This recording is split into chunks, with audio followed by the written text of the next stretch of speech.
Hi and welcome back to my booktube channel. My name is Sam and today I'm feeling very weird because this is my third time round of doing the best books of 2023 and the worst books of 2023. So how have I already got to 3 videos of this? But yeah, I'm in my traditional Snoopy jumper, which I have something to say about in a moment. We have the Christmas tree in the background and we have the old setup again, and yes, I know I deadly need a haircut, so ignore that. But yeah, we're going to be talking about my favorite books of this year, which was kind of hard to choose from because I kind of had a rough year in terms of like favorites. Like I didn't have a lot of books that I adored, so picking 5 for this year, I'm completely not going to do honorable mentions because I don't have enough for that, but I found it hard to pick 5 of my favorite books because I just didn't have that many books that I really connected to this year, which is a shame, but I did have quite a few worst books of the year, so at least that was easy to choose from. So yeah, overall 2023 was a mixed bag. Before we get into that, I just want to say this jumper is so hot and I hate it so much, and I think we're gonna have to move on from this jumper. I know it's a shame. I've done 3 videos in it now. I was gonna do the whole video in this, but I'm just gonna like melt in this because it's so hot. So I think we're gonna have to change our traditional outfit for these videos, but I'm gonna stay on theme and I have a Snoopy kind of thing. I found this. It's just like a Snoopy shirt kind of thing. So we're gonna transfer the Snoopy hoodie into this, and this will be the last time you see this. Okay, so I'm really hot. Let's change. So that is better. I feel less like I'm in the Sahara Desert. So let's get straight into this video. We're going to start with the worst books of the year, and we're going to go from the least offensively bad to the one that I hated the most. So we're going to work our way up from 5 to 1. Now I've narrowed down my least favourite books of this year to this little stack here, so let's get straight into them. So starting off this list, we have Spare by Prince Harry. I don't know why I had to check that. I know who this is by. But this book was a very controversial book that came out this year. There was much talk about it, especially in England. Everyone was either loving it or hating it, depending on their opinion of Prince Harry. Now, me going into this, I find myself on like the fence with the Prince Harry. Like, I don't hate him, but I don't love him. He's just kind of there. So I went into this kind of like on a level playing field, but after coming out of this, I kind of am leaning towards not liking him more than I'm liking him. Like, this book gave nothing. He really needed his ghostwriter to add some emphasis because there was barely anything in here. This was basically like, how many pages is this? This is like 394. That's a better number I saw. This is like 394 pages of him just basically, for the most part, talking about his time in the military. And I'm like, that's not what we're here for. We're here for the drama with the royal family. We don't want to hear about you in the army. Like, it's just boring and I don't care. Like, that's not what we're here for.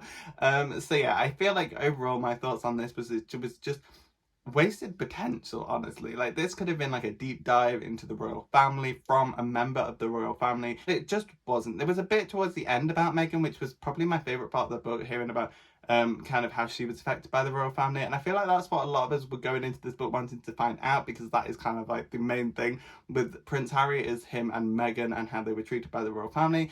But really, like, this book does not give us much. And also, I found so flipping annoying was how Harry has this kind of weird childish manner where he describes his mum as, "Oh, mummy," and I know that's like a royal thing, but it's so freaking annoying and it sounds so childish. Like, "Mummy would think this, mummy would think that, oh, Willie," for William, "Oh, Willie would do this, daddy would do that." Like, shut up.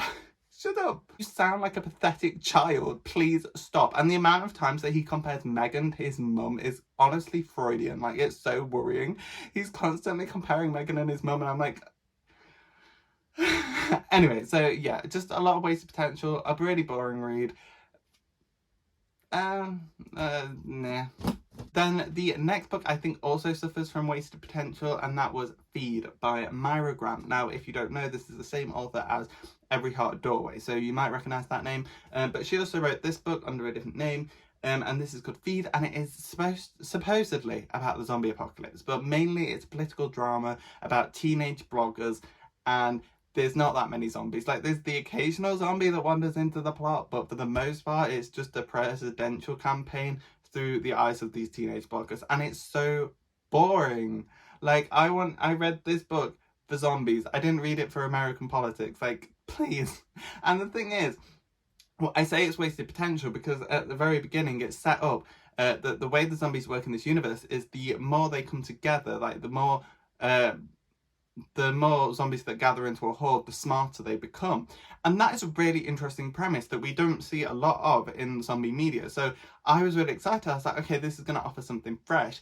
But honestly, it didn't. There was nothing of interest in this one. There was a slight kind of sense of incest between the two main characters, that brother and sister, and they both clearly state they're not interested in relationships, yet their relationship with each other is so kind of awkwardly close and creepy, and it just didn't sit right with me.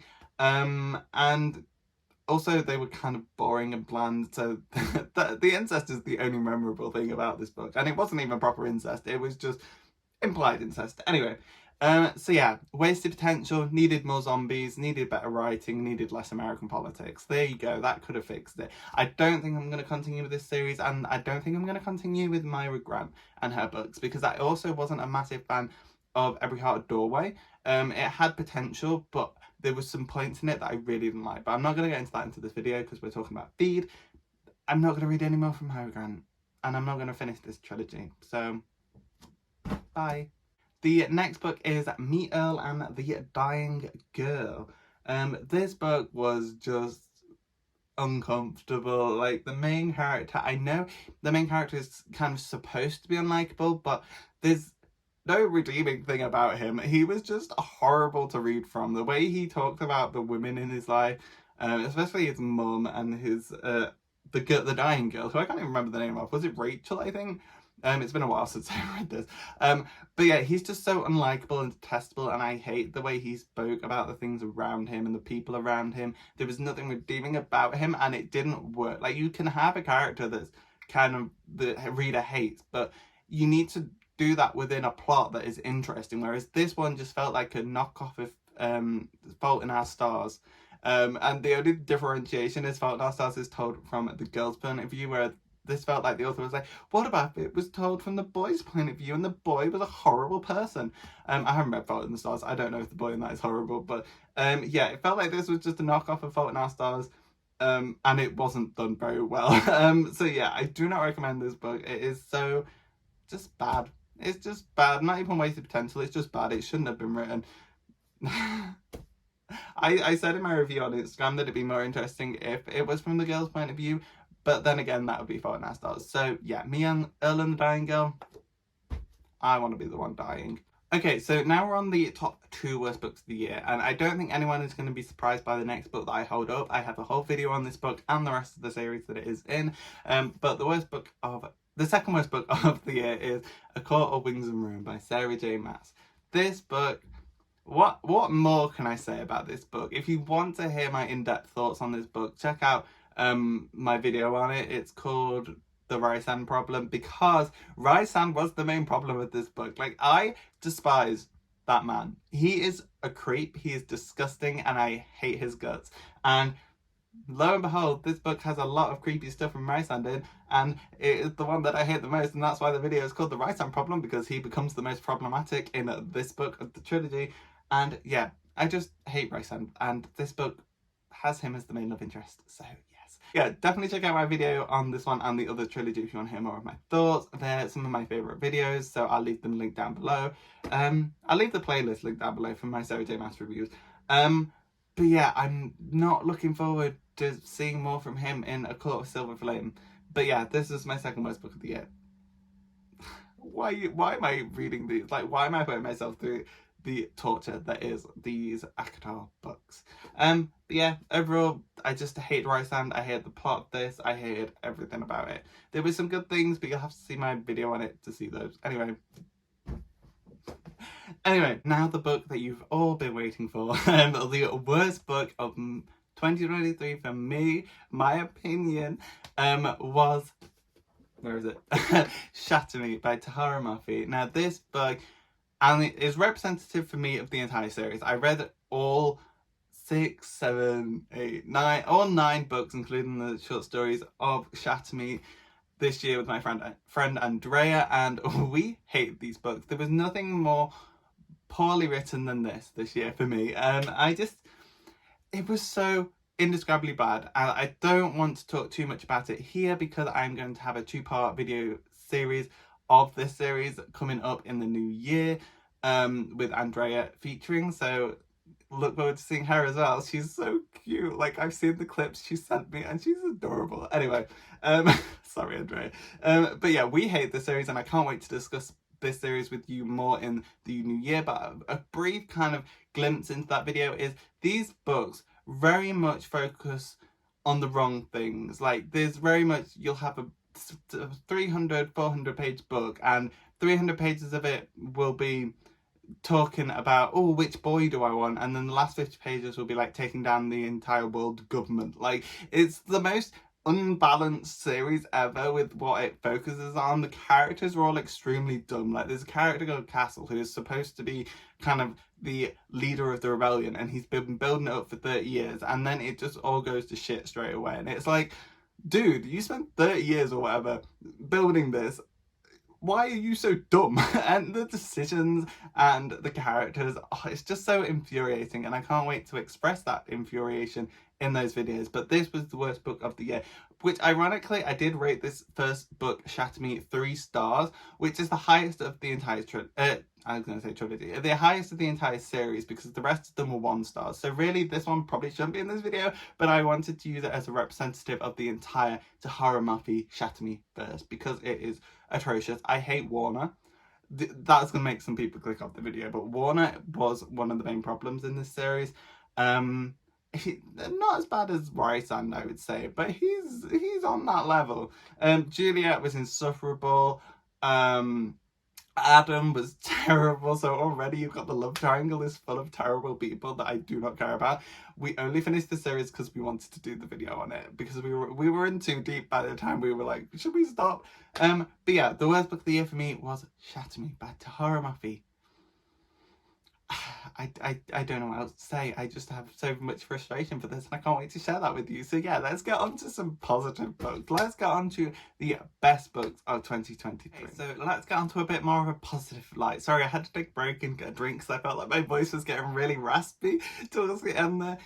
But yeah, let's get into some of my favourite books, which are here. So yeah, like I said, these were kind of hard to pick because I didn't have that many like strong feelings towards books this year. Like, I didn't have any definitive favourites. It was kind of hard to pick 5 specific books that I liked the most. Like, there was a lot of books where I had positive feelings towards them, but there was none that I would say were my favourite. So it was very hard picking 5, but these are the 5 that I've come to, and these are the 5 that I would highly recommend to anyone watching. So let's get into some positive reviews. So the first book, we're gonna go from the 5th best to the 1st best.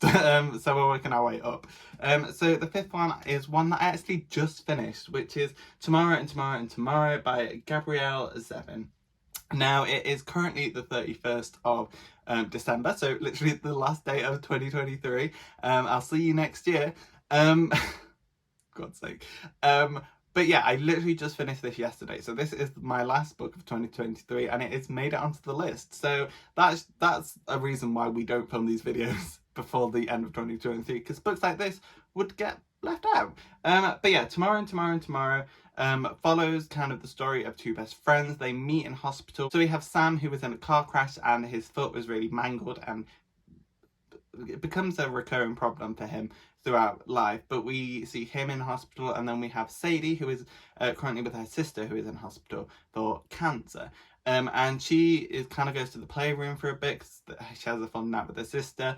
And she meets Sam, and they kind of bond through gaming, and it becomes their lifelong passion. And as we see them reconnect when they grow up, and they go, hey, do you want to make a game with me? And she's like, yeah, I'll make a game with you. And we kind of see the story of them making games and the intricacies of their relationship throughout this, and kind of the fraught friendships and game deals and the creative process. And it's just a lot of fun. We see some LA shenanigans and stuff like that. So I don't want to say too much because there's really not too much I could say without spoiling, because it is a very simplistic plot.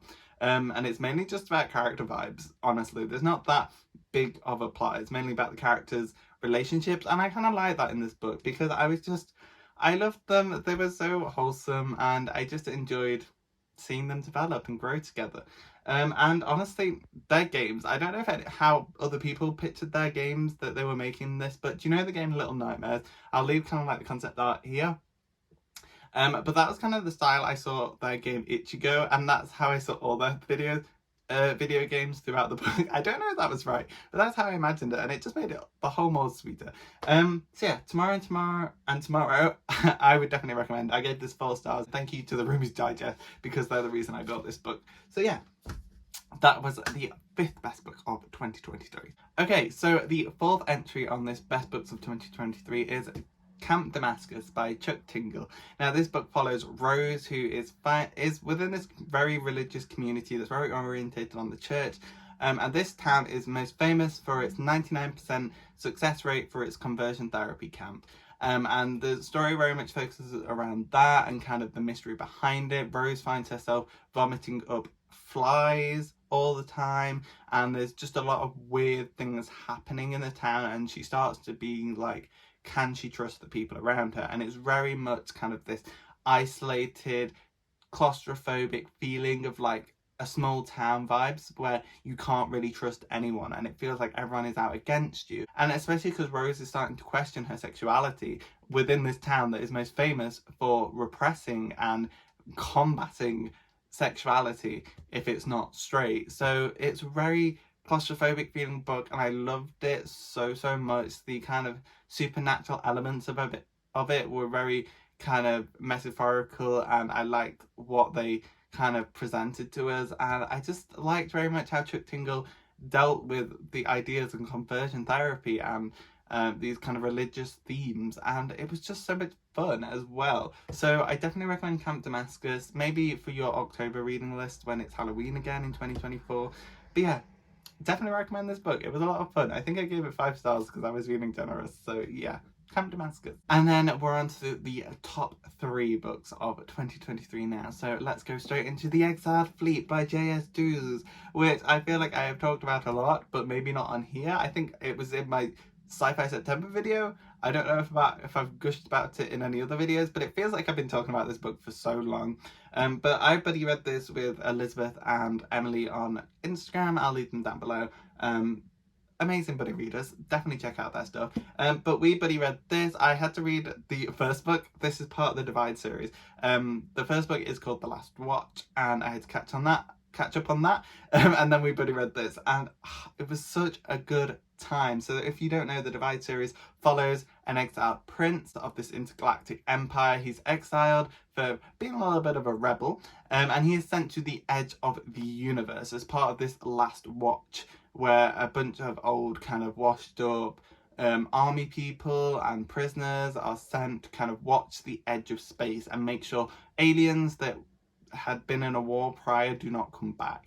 But then we start to see something strange is happening at the edge of existence, and the universe is starting to shrink, and things start to get a bit hairy, and we have to figure out what the hell is going on in this existential sci-fi opera. I think that's how it's described on the thing. The gripping space opera is completely true, because there's so much happens in these 2 books that it is mind-blowing, and there's all sorts. I don't want to say anything because I don't want to spoil it, but please go read the Divide series if you are a sci-fi lover, because it is just one of the best sci-fis out there, and J.S. Dewes has this perfect kind of writing style where everything just feels important. And yeah, I definitely recommend this. And I can't say anything about the second book, even though that's the one in this video, because spoilers. But yeah, this one I think was my favourite of the 2, which is why it's on this list. Look at all my tabs. Kavlon, the main character, the prince, and his commanding officer, Rake. I just need more from them, please. In the 3rd book, The Relentless Legion, that's coming out next year, we need more Kavlon and Rake, please. But yeah, please check out the Divide series, starting with The Last Watch and the most recent one, The Exiled Fleet. Please check it out. The 3rd book is coming out in November 24th, maybe? Or maybe it was just 2024. Maybe I'm thinking that wrong. But it comes out in November, so definitely keep your eye out for that. So yeah, Really loved this one. I really enjoyed the buddy read. I can't wait to read again with those guys. So now we're on to the top 2 books of 2023. So buckle your seatbelts and get ready, because these 2 books you need to read immediately. So the second best book of 2023 was Razorblade Tears by S.A. Cosby. Now, this book was so freaking heartbreaking. Again, it was a recommendation from the Roomies Digest, so please go check them out. They have the best recommendations ever. But this was a heartbreaking story of 2 fathers who their sons had been married in a gay relationship and they were brutally murdered because of this. And these 2 fathers, who were not the most supportive people within their sons' lives, now come to terms with how they treated their sons. They wish they had treat their sons better when they were alive, but now they can't, so they now go on a revenge trip to find out who murdered their sons and get the revenge they need. And it's kind of this story, they don't really like each other as well, so it's kind of like they kind of don't get along very well, but they do this because of their sons, and they get along because they want to avenge their sons. And it's so heartbreaking. They have a granddaughter they share as well, and the way this all comes together is just so perfect. And there's so many good moments in this one where they are like intimidating people to get information, and it's so good. It's so well written, and I want to read the rest of Cosby's other books. I want to read his entire backlog, because this was so beautifully written. The characters were amazing, and just the dynamics within this book was just perfect. Just perfect. And this was close to being first, but then other things came into thing. But this was gonna be first on the list. But yeah, second on the list. Highly recommend. I absolutely adored this book. 5 stars. The characters, the plot, memorable moments, the dynamics of the characters, the relationships between them. It's just all so perfect. The writing. I love this book so much. And if you were going to read one book from this entire video, read this one, because it's just so freaking good. But yeah, Razorblade Tears. I absolutely love this book so much. So yeah, please go read this and tell me about it in the comments below. Now onto the best book of 2023. And like I said, it was hard to pick. But this one I felt like I had a very special reading experience with. Purely because of the holiday I went on when I read it. But it was just so much more special because of that. And I went off of my reading experience rather than the book's quality itself. Although I did obviously love the book, the reading experience around it was also so special to me, and it was just, it made my year, probably. But that was the third book in the Before Your Coffee Gets Cold series, called Before Your Memory Fades. And now I adore this series. I think this has made an appearance in every single video of this caliber that I have made so far. Like, it was in the first one, it was in the second one, and now it's here, and it is on the top spot this time. So yeah, I love this series so much. It's so quaint and cute and heartbreaking and sad and emotional, and I literally cry at every single book because it's just so sad. And yeah, I just love this book, and I was so desperate for this book, but for some reason in England they decided to start publishing it in hardback. Even though they had not published the previous 2 books in hardback, they went, you know what, let's publish Before Your Memory Fades in hardback, just so it won't match anyone else's. So I was kind of in this situation where I was like, I don't want the hardback because it won't match. Such, first of all, reader problems. But I was like, I don't want to buy the hardback because it won't match the other books in my series, but I'm dying to read this. But thankfully, when I was in Italy, I managed to find a copy in English, and I was like, yeah, I got that. So I bought this in Italy, and then I left it until I went to Japan, and I read this book in Japan, and it just made it so much more special. Like, the process of just getting the paperback of this book was too much. And I don't know what I'm going to do for the 4th book now, because that's only out in hardback, and I'm not going to Italy, so where am I going to get that? Anyway, so reading this in Japan, I read it on the bullet train, and it just made it so much more special because I was able to like read about this like countryside Japan story, because they move cafe in this book, and it's more in the countryside, and just like looking out the window and kind of seeing the similar descriptions of the countryside outside the window as well as in the book just made it so much more special. And just the feeling of being in Japan, like, Japan is now one of my favorite places on earth. Like, the whole country is just absolutely beautiful. But yeah, my reading experience of reading this in Japan just really boosted it from second to first. But yeah, this book, I haven't even said that this book follows, and I've been talking about it for 3 minutes. But this book follows well, not this one, but the series follows this kind of cafe where you can go back in time, but there's so many like intricate rules that a lot of people don't do it. But the people that do it have these really emotional stories where they'll visit people they've lost, people they know they're gonna lose, people they never got to meet, and stuff like that. And there's like loads of these different kind of scenarios surrounding grief and loss and love and regret, and it's just so emotional. And I love this series so far, and I can't wait to read the fourth book when it eventually comes out in paperback. And yeah, I don't know if that's the last one. I think there's one more after that, but I love this series and I highly recommend it. So read Before Your Coffee Gets Cold is the first book, then read Tales from the Cafe second, and then this one. Please read this book. They're so freaking good. I love it so much. But yeah, this is my favourite book of the year, purely because of the reading experience as well as what was in the book. It just elevated it to that top spot. So yeah, I'll stop rambling about this book. Please go read it. But yeah, they were my worst books of the year and the best books of the year for me of 2023. I can't believe this is the third video. How have I been doing this for 3 years? But yeah, my favourite books, definitely check them all out. They're here. But yeah, definitely check them out. I don't know what else to say. Leave a like if you enjoyed this video. Comment down below, tell me your favourite books of the year. Do you have any of these on your list? Did you read any of these this year? Let me know in the comments below your thoughts. And also, if you read any ones that you think I should read in 2024, let me know in the comments below. Or if you completely disagree with some of my worst books or some of my best books, let me know that in the comments below. I'm happy to like fight you. I'm joking. We all have our opinions. But yeah, leave a comment, subscribe for more from me. I'll see you in the next wrap-up video next year, but there's so much fun content coming in 2024, so I can't wait for you to see that. So please subscribe and stick around to see that. The next video is probably going to be either Percy Jackson related or a review of the Shaty series. I'm not quite sure what's going to come out first, but yeah, definitely stick around for that. I really hope you enjoyed this video. I enjoyed making it. And I look forward to seeing you next year, which you'll probably be seeing this next year, so that doesn't work. But yeah, I look forward to seeing you in 2024. Thanks for watching.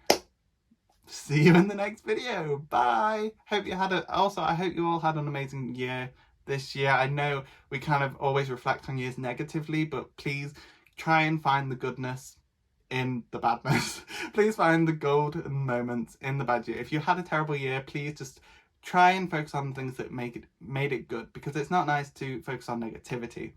Okay, so let's move forward with happy memories, and I'll see you in 2024. Thanks for watching.